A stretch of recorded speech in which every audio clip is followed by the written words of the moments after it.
Army chief general Gracey بنایا گیا تھا، جب آپ کا وزیر تعلیم جوگندر ناتھ بنایا گیا تھا، جب آپ کا وزیر قانون منڈیل بنایا گیا تھا.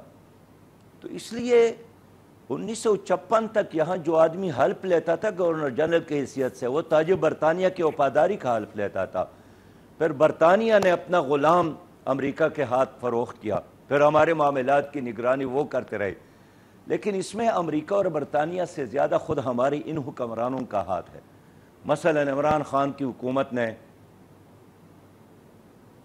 آئی ایم ایف کے حوالے کیا اسٹیٹ بینک کو، آئی ایم ایف کے نمائندے کو رضا باقر کو یہاں اسٹیٹ گورنر بنایا. مغرب کے کہنے پر انہوں نے آسیہ کو باہر بھیجا، ان کے کہنے پر انہوں نے کشمیر انڈیا کے حوالے کیا.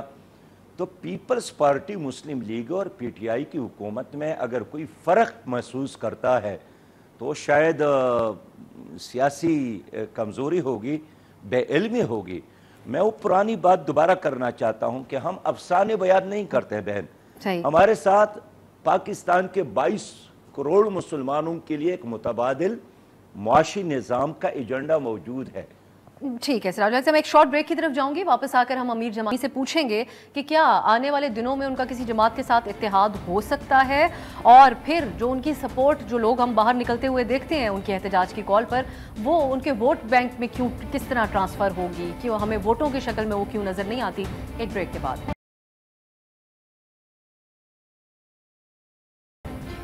بریک کے بعد پروگرام میں خوش آمدید. آج کے پروگرام میں ہمارے ساتھ ہیں امیر جماعت اسلامی سراج الحق صاحب، اور ان سے ہم مختلف موضوعات کے اوپر بات کر رہے ہیں، اور خاص کر یہ جو اس وقت سیاسی منظرنامہ ہے، جیسا کہ وہ خود بھی کہتے ہیں کہ ایک اپوزیشن وہی کر رہے ہیں اس وقت، وہ اسمبلی کے اندر ہو یا سڑکوں کے اوپر ہو. تو کیونکہ خان صاحب جو ہے وہ اسمبلیوں کے اندر ان کی جماعت اس وقت موجود نہیں ہے. اب سراج الحق صاحب یہ بھی کہیے گا، ہم بریک سے پہلے جو بات کر رہے تھے، آپ کہتے ہیں کہ ٹھیک ہے جو خان صاحب بیانیہ اپناتے ہیں کہ ان کے خلاف امریکہ نے سازش کی، اس پہ جوڈیشل کمیشن بھی بن جانا چاہیے تاکہ بالکل یہ تسلی ہو جائے کہ اس وقت امریکہ کا رول رہا کیا.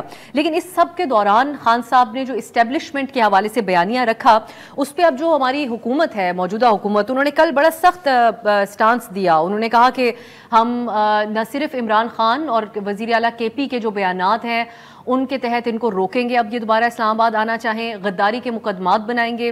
اس بات سے آپ اگری کرتے ہیں جو عمران خان صاحب نے بیانیہ اپنایا ہے، جس میں وہ کافی حد تک اسٹیبلشمنٹ کو بھی ذمہ دار سمجھتے ہیں ان کی حکومت جانے کا؟ دیکھیے، جہاں تک جلسی، جلوس، ریلی اور دھرنے کا تعلق ہے، یہ ہر سیاسی جماعت کا حق ہے. پی ٹی آئی نے جب جلوس کا اعلان کیا، دھرنے کا اعلان کیا، احتجاج کا اعلان کیا، اس وقت بھی میرا موقف یہی تھا کہ ان کو کرنے دیا جائے، یہ ان کا آئینی حق ہے. البتہ اسلحہ جمع کرنا اور درختوں کو آگ لگانا، گراؤ جلاؤ کرنا، گاجر مولی کی طرح ایک دوسرے کو ختم کرنا، ایک دوسرے کے خلاف خودکش حملوں کے اعلانات کرنا، یہ اس کو میں گندی سیاست سمجھتا ہوں. اس سے ملک تباہ ہو جائے گا. دلیل اگر موجود ہے، پھر گالی کی ضرورت نہیں ہے، پھر ڈنڈے کی ضرورت نہیں ہے. لیکن اگر کوئی جماعت احتجاج کرتی ہے تو آئین نے ان کو ایک حق دیا ہے. آپ کسی بھی جماعت سے یہ حق چھین نہیں سکتے ہیں. میں اس لیے کہنا چاہتا ہوں کہ یہ جو گراؤ جلاؤ کی سیاست ہے، یہ تب کوئی کرتا ہے جب دلیل ختم ہو جائے. یعنی اس وقت اگر عمران خان کے ساتھ کوئی کارکردگی ہے تو اس کو پیش کرنا چاہیے کہ میں نے 3.5 سال یہ کر کے دکھایا، میرے 9 سالوں سے خیبر پختونخوا میں حکومت ہے تو میں نے یہ کارنامہ کیا، کشمیر میں میری حکومت ہے تو وہاں کے آزادی کے لیے میرے ساتھ یہ پلان ہے، گلگت بلتستان میں میری حکومت ہے تو میرے ساتھ یہ پلان ہے، صدر پاکستان میرا ہے تو اب اس کے گھر کو میں نے یونیورسٹی یا پرائمری اسکول یا چھوٹا سا اسپتال بنانا ہے، میرے ساتھ یہ پلان ہے. میں نے وی آئی پی کلچر ختم کیا، میں نے نوجوانوں کو روزگار دیا، میں نے بے گھر لوگوں کو مکانات دیے، میں نے اپنی قوم کے جو شرعی تعلیم ہے ان کو اتنا بڑھایا. یہ کہنا چاہیے تھا، پیش کرنا چاہیے تھا. لیکن ظاہر ہے یہ چیزیں نہیں ہیں، تو اس لیے جلسے جلوس اور شور شرابہ کے علاوہ اور کیا ہو سکتا ہے. میں اس لیے کہنا چاہتا ہوں کہ جو فوج کی بات کرتے ہیں آپ، اسٹیبلشمنٹ کی بات کرتے ہیں، یہ صرف پی ٹی آئی کا مسئلہ نہیں ہے. مسلم لیگ والے بھی چاہتے ہیں، پی ڈی ایم والے بھی، کہ اسٹیبلشمنٹ نیوٹرل نہ ہو، عدالت نیوٹرل نہ ہو، الیکشن کمیشن نیوٹرل نہ ہو. ان تمام تینوں بڑوں جماعتوں نے ہمیشہ یہی وتیرہ اور طریقہ اپنایا ہے کہ عدالت بھی اس کی جیب کی گڑی ہو، اسٹیبلشمنٹ بھی ان کے ہاتھ کے لاٹھی ہو، اور الیکشن کمیشن بھی ان کے گھڑے کی مچھلی ہو، اور ہمیشہ یہی واردات کر کے انہوں نے 22 کروڑ عوام کے کندھوں پر اپنے آپ کو بغیر میرٹ کے مسلط کیا ہے۔ ہمارا یہی تقاضا ہے کہ الیکشن کمیشن بھی نیوٹرل ہو، آزاد، خود مختار، با اختیار، عدالت بھی اسی طرح نیوٹرل ہو، آزاد، خود مختار، با اختیار، اور اسٹیبلشمنٹ اگر اپنی عزت اور ساکھ بحال کرنا چاہتی ہے اور بچانا چاہتی ہے، اس کو بھی حقیقی معنوں میں نیوٹرل ہونا چاہیے۔ اگر وہ نیوٹرل ہونے کے لیے تیار نہیں ہے تو پہلے سے بڑھ کر لوگ اس کو ڈسکس کریں گے۔ اس لیے یہ قومی ادارہ ہے، یہ ایک باعزت ادارہ بننے کے لیے ضروری ہے کہ کم از کم سیاست سے وہ فاصلے پر رہے، اور جو کام قوم نے ان کے حوالے کیا ہے، جو آئین کے مطابق جرنیلوں نے حلف اٹھایا ہے، اللہ کو حاضر اور ناظر جان کر اگر اس حلف کے تقاضوں کو پورا کرے اور قوم کی جغرافیہ کی حفاظت کرے تو یہ بھی قوم پر بہت بڑا احسان ہوگا۔ اور وہ جو تنخواہ لیتے ہیں، وہ جو مراعات لیتے ہیں، میں سمجھتا ہوں کہ وہ پھر حق حلال لیں گے اور حق حلال کھائیں گے۔ یہاں بھی آپ نیوٹرلٹی کی آپ بات کر رہے ہیں، کچھ دن پہلے آپ کا یہ بھی بیان دیکھا، آپ نے اس تشویش کا اظہار کیا جو اس وقت پولیٹیکل سچویشن ہے ملک کے اندر، آپ کہتے ہیں کہ اس سے خطرہ پڑ سکتا ہے ملک کی جمہوریت کے لیے، لیکن کچھ ہی دن پہلے آئی ایس پی آر نے جہاں یہ کہا کہ وہ اس صورتحال میں نیوٹرل ہے، وہاں پر D G I S P R نے یہ بھی کہا کہ جو ڈیموکریسی ہے، یہ جمہوریت، یہ واحد حل ہے آگے بڑھنے کا، از دا اونلی وے فارورڈ انہوں نے کہا۔ تو خان صاحب تو آن دی ادر ہینڈ نیوٹرل کو جانور سے تشبیہ دے رہے ہیں، ان کے آپ نے بیانات بھی سنے ہوں گے، کہیں وہ میر جعفر کی مثالیں دے رہے ہیں، تو اس ساری صورتحال میں آپ کو نظر آتا ہے کہ کہیں جو جمہوریت کے لپیٹے جانے کا خطرہ ماضی میں رہتا اور جو ہم نے چیزیں دیکھیں، یہ اسی نوعیت کا خطرہ ہے، یا خود سیاسی جماعتیں اس قسم کے حالات پیدا کر سکتی ہیں کہ جمہوریت خطرے میں چلی جائے؟ دیکھیے بہن، یہ تو کوئی افسانہ نہیں ہے، ماضی میں بھی یہی ہوا ہے کہ جب 77 میں سیاسی جماعتوں نے آپس میں ڈائیلاگ نہیں کیا، ایک دوسرے کو قبول نہیں کیا، برداشت نہیں کیا، نتیجہ ضیاء الحق صاحب کی مارشاء اللہ کی صورت میں آپ نے دیکھا۔ جب پیپلز پارٹی اور مسلم لیگ کی لڑائیاں آگے بڑھی تو پرویز مشرف ضرور آدم کے اور ٹریفک پولیس کے طرح دونوں کو چالان کیا، دونوں کو گیراج میں بند کیا، اور خود پھر یہاں برا جما رہے۔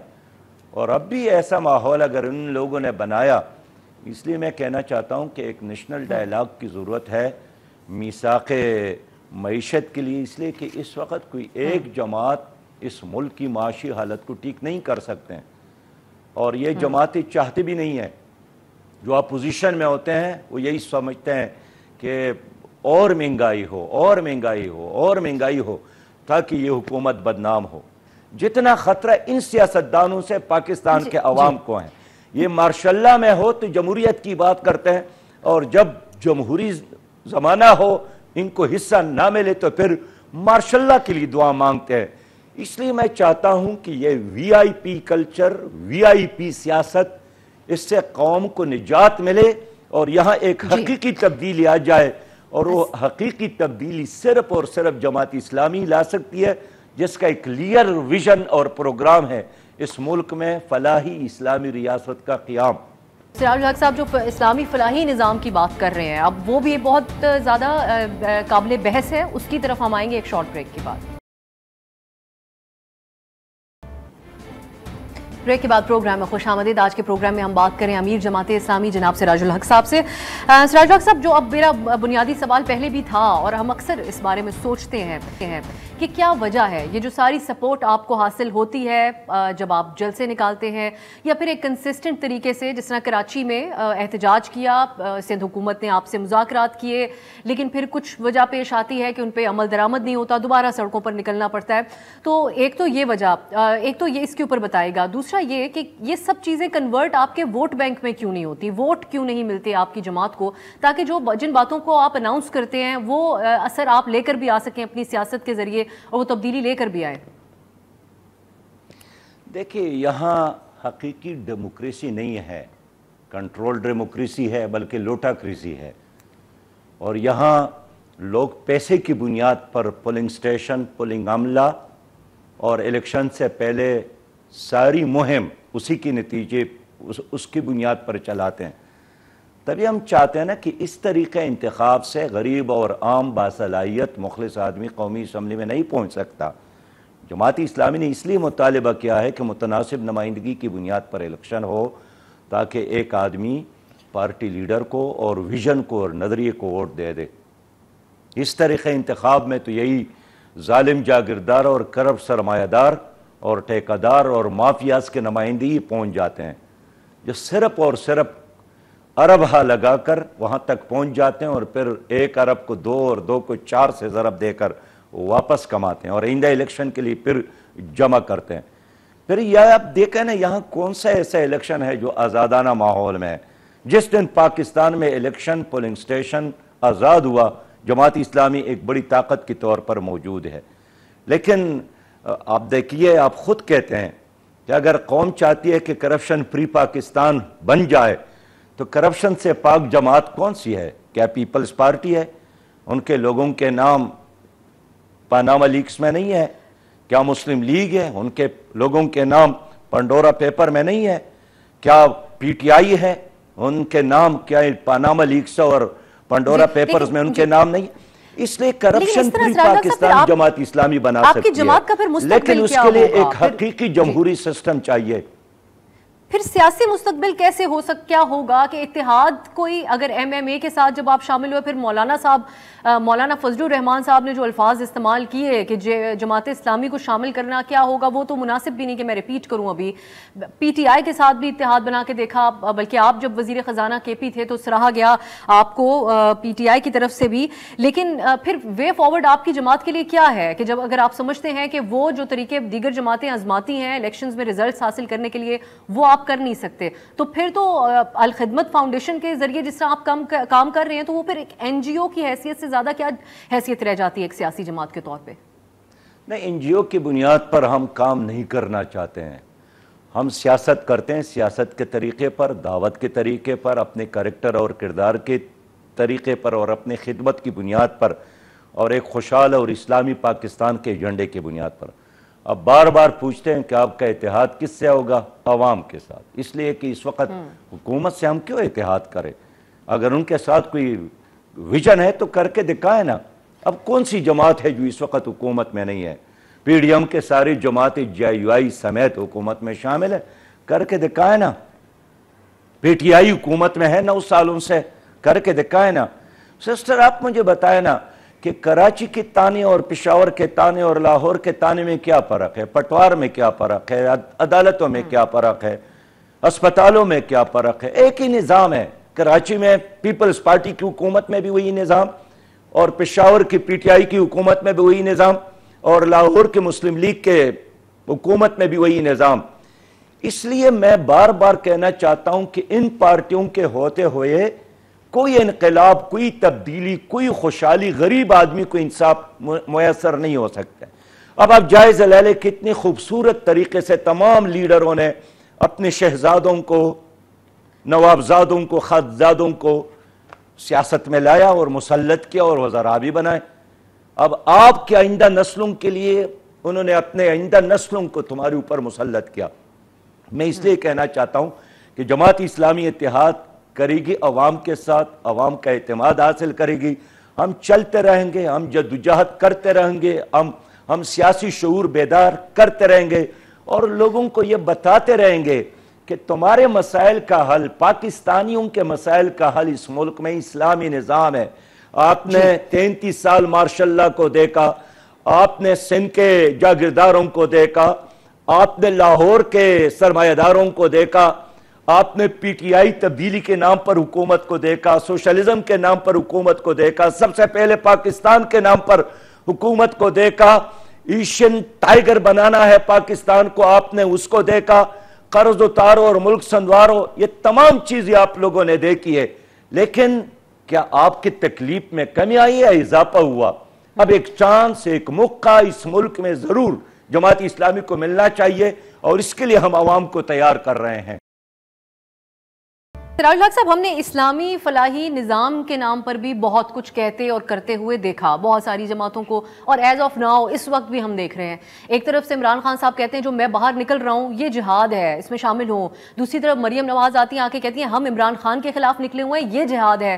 تو جہاد کی ڈیفینیشن تو ہم سارے جانتے ہی ہیں۔ پھر عمران خان صاحب نے مدینہ کی ریاست کا بھی نعرہ لگایا تھا، اس سے بہت پیچھے بھی اگر ہم چلے جائیں تو ضیاء الحق صاحب کے دور میں بھی اسلامی نفاذ کرنے کے آڑ میں جس قسم کی قدغنیں لگائی گئی تھیں، اور ابھی ہم اپنے پڑوسی ملک میں طالبان کی حکومت کو بھی دیکھ لیں تو آئے روز وہاں سے خبریں آتی ہیں کہ کس طریقے سے خواتین آج کے دور میں اس صدی میں جس وقت ہم بات کر رہے ہیں اس کے حساب سے بہت آؤٹ ڈیٹڈ آئیڈیاز ان کے بھی ہوتے ہیں۔ اب آپ کی جماعت سے منسلک کیا جاتا ہے اسٹوڈنٹ یونین جو جمعیت ہے اس کے حوالے سے، آئے روز پنجاب یونیورسٹی میں کہیں پختون سٹوڈنٹس کے اوپر جمعیت کے لوگ حملہ آور ہو جاتے ہیں، کہیں پر کوئی نوجوان لڑکا لڑکی بیٹھے ہیں تو وہاں پر مورل پولیسنگ کے لیے پہنچ جاتے ہیں۔ تو جو اس وقت عوام ہے پاکستان میں اس میں 65% 65% نوجوان ہیں، تو وہ ان آئیڈیاز سے کافی گھبرائے ہوئے بھی نظر آتے ہیں جب ہم ان سے جا کے بات کرتے ہیں کہ کیا آپ کو مکمل اسلامی نفاذ چاہیے نظام کا۔ یہاں پر بیٹھ کے کئی انفیکٹ ہم نے ان لوگوں سے بھی بات کی جو کہتے تھے کہ طالبان کا افغانستان میں رول آ گیا بہت اچھی بات ہے، لیکن وہ کہتے ہیں ہم وہ نظام پاکستان میں نہیں چاہتے۔ تو کیا آپ سمجھتے ہیں کہ آپ آج کے دور کے تقاضوں کے مطابق نوجوان کو جو عوام ہے ان کو جوابات دے سکتے ہیں اس کے، اور خاص کر جو جمعیت کی ایکٹیویٹی رہتی ہے اس کے حوالے سے بھی؟ دیکھیے، جب ہم اسلامی نظام کی بات کرتے ہیں تو اس سے ہمارا مطلب ایک ویلفیئر اسلامی سوسائٹی ہے جس میں جسٹس فار آل ہو، جس میں تعلیم سب کے لیے، ایجوکیشن فار آل، اس میں لڑکیوں کے لیے بھی لڑکوں کے لیے۔ میں خیبر پختونخوا میں فائنانس منسٹر تھا، سینئر منسٹر تھا، تو پاکستان کی اور خیبر پختونخوا کی تاریخ میں تو پہلی یونیورسٹی ہم نے خواتین کی بنائی، گرلز میڈیکل کالج بنایا، ہر تحصیل میں ہم نے خواتین کے لیے کوالٹی کے کالجز اور اسکول بنائے۔ اس لیے علم تو انسان کا حق ہے اور یہ حق اسلام دیتا ہے۔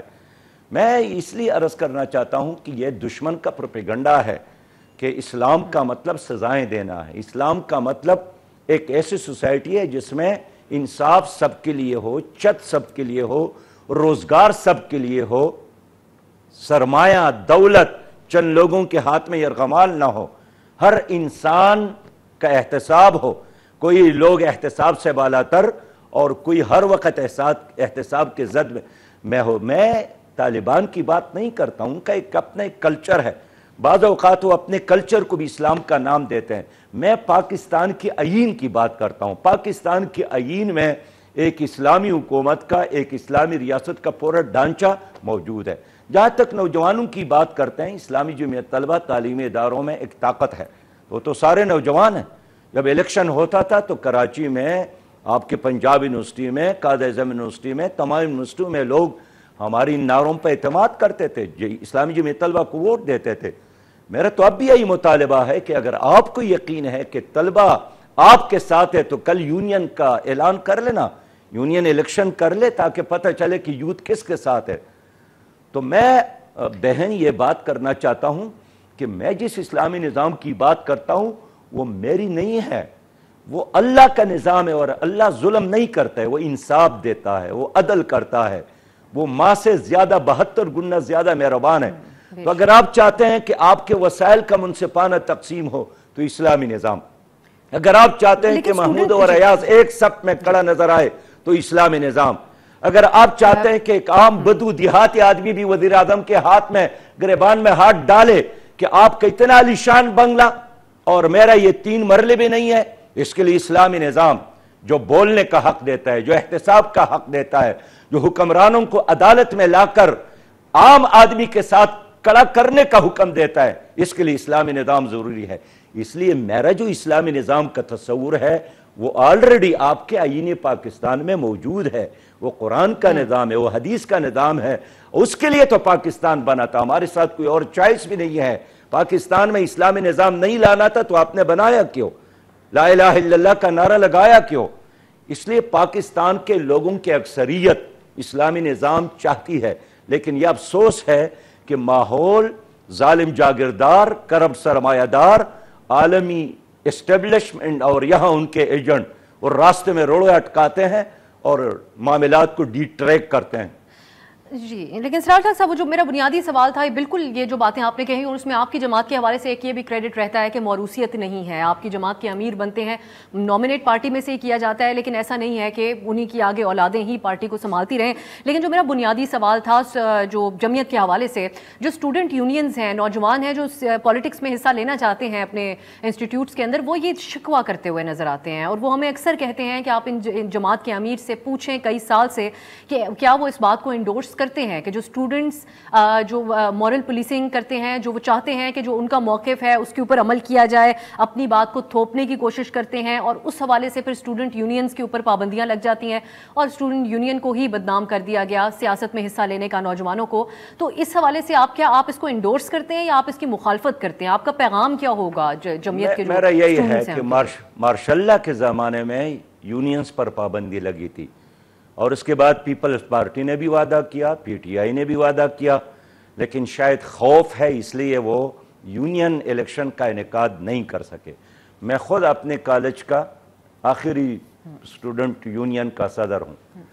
ہمارے پارٹی کا جو سیکرٹری جنرل ہے امیر العظیم صاحب پنجاب یونیورسٹی کا پریزیڈنٹ رہے ہیں، لیاقت بلوچ صاحب پنجاب یونیورسٹی کا پریزیڈنٹ رہے ہیں، فرید پراچا صاحب پنجاب یونیورسٹی کا پریزیڈنٹ رہے ہیں، عبدالشکور صاحب اپنی یونیورسٹی کا پریزیڈنٹ رہے ہیں۔ تو ہماری تو ساری قیادت ان یونیورسٹیوں کی یونین سے ہی جماعت اسلامی میں آئی ہیں۔ میں اس لیے چاہتا ہوں کہ اسٹوڈنٹ کو دوبارہ موقع ملے تاکہ عام گھرانوں سے اور عام لوگوں سے دوبارہ قیادت سامنے آ جائے۔ یونین کے خاتمے کے بعد وہ دوبارہ پرانے جاگیردار اور کرپٹ سرمایہ دار اور فیوڈلز سیاست میں ان ہو گئے، جب ان کا توڑ بھی یہی یونینز کا الیکشن ہے۔ باقی جہاں تک آپ بات کرتے ہیں کہ کہیں یونیورسٹی میں جمعیت کے ساتھیوں نے زیادتی کی ہے، بالکل پروپیگنڈا ہے، اس لیے کہ جمعیت کے اندر یہ طاقت ہے کہ اگر کوئی آدمی غیر قانونی حرکت کرتا ہے اس کا احتساب بھی کرتی ہے، اس کو اپنی تنظیم سے باہر نکالتی ہے۔ لیکن میں چاہتا ہوں کہ احتساب کا بہترین طریقہ یہی ہے کہ آپ طلبہ کو ووٹ کا حق دے، جو اس کو سوٹ کرتا اس کو ووٹ دے گا، جس کے نظریات اور پروگرام اور کریکٹر سے ان کو اختلاف ہو وہ ان کو مسترد کرے گا۔ اس کو آپ پروپیگنڈا کہتے ہیں، لیکن سراج ڈاکٹر صاحب کیونکہ ہم کئی عرصے سے اس کو کور کرتے آ رہے ہیں تو وہ ویڈیو ایویڈنس یہ بات دکھاتا ہے کہ کہیں بلوچ اسٹوڈنٹ اگر پنجاب یونیورسٹی میں احتجاج کریں یا پختون اسٹوڈنٹس یا پھر خواتین کے حوالے سے جو معاملات ہوتے ہیں اس میں کئی جگہ پہ ان کی طرف سے اس قسم کے اقدامات آئے جس پہ تنقید ہوئی۔ اب آخر میں جاتے جاتے میں یہ جاننا چاہوں گی آپ سے کہ جو ابھی انتخابی جو ترامیم کی گئی ہیں، جو پی ٹی آئی نے ترامیم کی تھی، ان کے حوالے سے یہ تو ہم نے دیکھا، آپ کہتے ہیں کہ اوورسیز کے لیے اسپیشل سیٹس مختص ہونی چاہیے، لیکن آپ اس وقت جو ہمارا انتخابی نظام موجود ہے اس سے مطمئن ہیں یا آپ سمجھتے ہیں کہ اس کے اندر کچھ بہتری کی جانی چاہیے؟ بہن میں اس ریفارم سے متفق نہیں ہوں، لیکن آپ کی سابقہ بات کے تسلسل میں کہوں گا آپ کے علم کے لیے کہ اس وقت بھی پنجاب یونیورسٹی کا جو ناظم ہے وہ بلوچستان کا رہنے والا ہے اور پہلے بھی ایک بلوچ ناظم تھا، اس لیے کہ اسلامی جمعیت طلبہ میں رنگ اور نسل اس چیز کا کوئی تصور ہی نہیں ہے۔ لوگ کریکٹر کی بنیاد پر، صلاحیت کی بنیاد پر اسلامی جمعیت طلبہ میں لیڈر بنتے ہیں۔ جہاں تک الیکشن ریفارمز کی بات تو میں اس پہ یہی کمنٹس دوں گا کہ شہباز شریف صاحب سے بھی ہمارا یہی اور عمران خان سے بھی یہی کہتے تھے کہ اگر آپ چاہتے ہیں کہ یہاں سیاست مضبوط ہو، جمہوریت مضبوط ہو تو الیکشن ریفارمز کر لے، اور کل الیکشن ہو جائے تو ساری سیاسی لیڈر پھر بھی آپس میں دست گریبان ہوں گے، کوئی بھی نتیجے کو تسلیم نہیں کرے گا۔ اس لیے الیکشن ریفارمز ہو، تمام سٹیک ہولڈر کو اعتماد میں لے لے اور اس طریقے کو ختم کرنا چاہیے جس طرح پی ٹی آئی نے گزشتہ عرصے میں 3 گھنٹوں میں 33 قوانین منظور کروائیں اور مسئلہ ختم۔ یہی کام چند دن قبل پی ڈی ایم کی حکومت نے کیا ہے کہ آلریڈی نیب کے جو پر تھے وہ پی ٹی آئی نے کاٹی تھے اور دانت انہوں نے نکالے بغیر کسی ڈسکشن کے۔ اور اس طرح الیکشن ریفارم میں چاہتا ہوں، میری خواہش ہے کہ ایک تو الیکشن متناسب نمائندگی کی بنیاد پر ہو، اس کے لیے تمام سیاسی جماعتوں نے مل کر ہمارا ساتھ دینا چاہیے، اس پر ڈسکشن ہونا چاہیے۔ ہم نے ایک کمیٹی بنائی ہے لیاقت صاحب کی سربراہی میں تاکہ تمام سیاسی لیڈر ان سے ملے، اس کو متناسب نمائندگی پر راضی کرے۔ اور یہ ایک دائرے میں سفر یہ ترقی کا نہیں ہے ضمانت